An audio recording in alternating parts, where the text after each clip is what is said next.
Good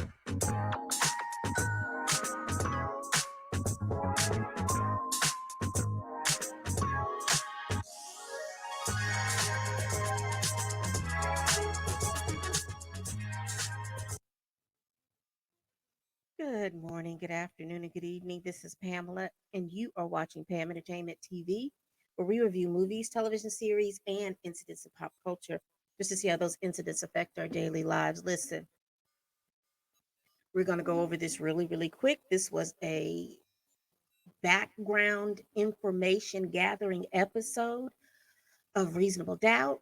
It was episode 5, and it was entitled So Ambitious. That's right across the screen. That's running across the screen. Uh, Please like, comment, and subscribe to this channel if you like what you see. Please support the channel by hitting that thumbs up button and also supporting this channel by subscribing. Thank you so very, very much. Let's get into our episode. So basically, this episode was fair. Uh, we found out some more background information on the relationship between Damon and Jax. Now, remember, I told you earlier in the things that I felt like Damon was quite calculating. There was something about Damon that I felt was a little calculating, but I couldn't figure out why. So let's go overall about what this episode was about. This episode was about showing Jack 16 years ago when she worked at the defender's office. Excuse me.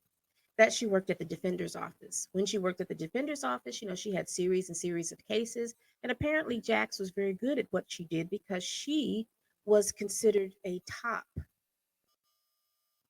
defense attorney in the defender's office, the public defender's office. She ends up getting the case of Damon Cook. Damon Cook is charged with, I think, the second degree murder that carried a sentence of 15 to life, 15 years to life. Apparently, Damon and his friend Raphael went into a bar to get a drink. Uh, they got into a tussle with the young man, and that young man ended up being stabbed and lost his life. Basically, from what I gleaned from the case and the trial as it went on, was the fact that as Damien and Raphael went into the bar, they were at the bar, they got into some conflict with this young man. A melee ensued. Apparently, Raphael was the one that started the melee. He started the hitting and stuff like that. It ended up in the whole sense of the melee. A knife was picked up and used to stab the victim. Now, here's the things that got Damon caught up. Number one, the knife belonged to him, and they proved that the knife belonged to him. Number two, the only fingerprints that were found on the knife were Damien's. So he had that evidence against him. Jax tried to convince him to take a plea where he would get 5 years with the evidence that they had. He didn't want to. He was spending a lot of time trying to game Jax, and he ended up spitting that game, and he ended up gaming Jax to the point where they had a relationship that was not appropriate for a client and an attorney. And what I mean by that, they didn't have physical thing, but they had an emotional relationship, and there was some bone sex going on. Okay. So excuse me. So Jax's head wasn't all the way in the game because she started to care about Damien on a level which she should have not. So, and this is the overall story of the episode. They go back and forth. They have the trial. She does some gains, and it does appear like she might win the trial, but she does not. Damien is convicted, and he's convicted for the 15 years to life. She's very upset about that. Um, we also see Jax with the current just current coming up 16 years to present day. The district attorney, he was working in the DA's office as a assistant DA, And apparently he has a crush on Jax. You know, he has political ambitions, and he had offered for Jax to come over to work in the DA's office, and then they have political ambitions. They have another friend who was telling Jax, hey, I worked in the DA's office, I worked at the public defender's office, but now I'm in private practice. And the wonderful thing about private practice is I don't have all those cases, and I don't have that emotional liability. So at that point, you realize that Jax has been offered different things to do because her lawyering skills are good. Also, let's go back. We learned some information about Jax and her mother.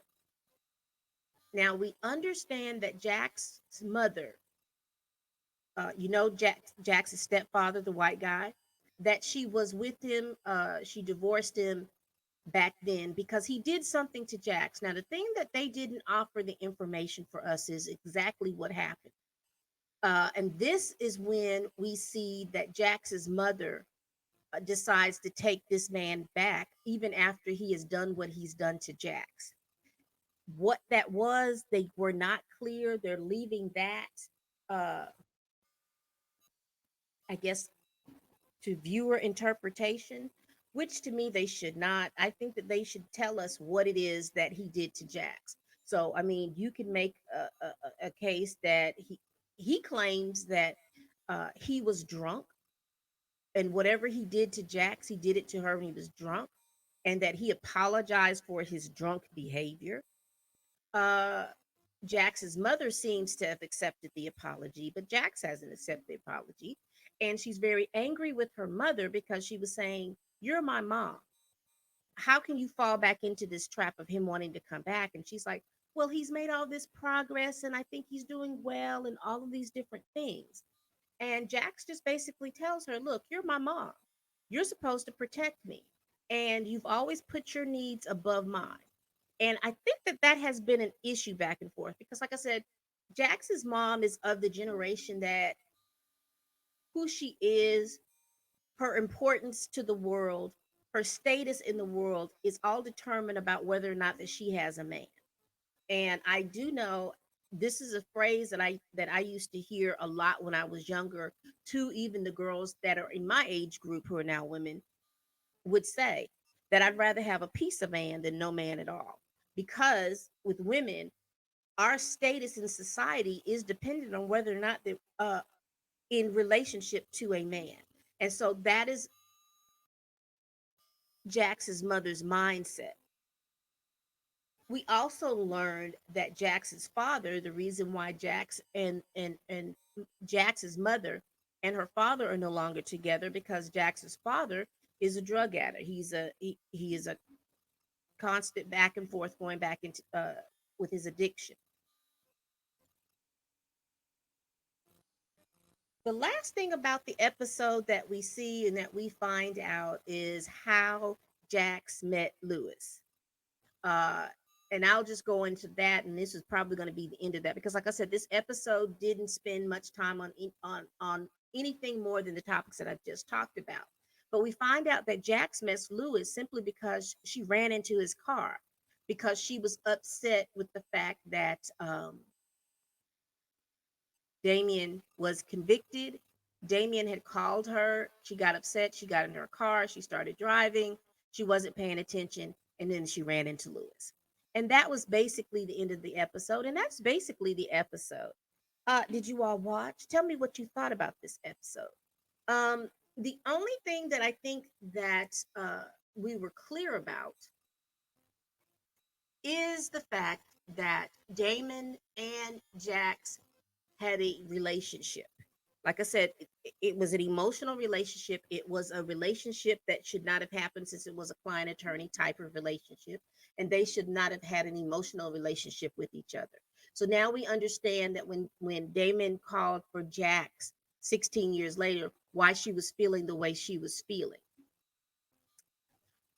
I was trying to think if there was any other things that oh, the only other thing, and they made a point to show it to us, but I don't understand. it maybe has some ramifications in present day, is CJ, opening the door and everything like that for Jax.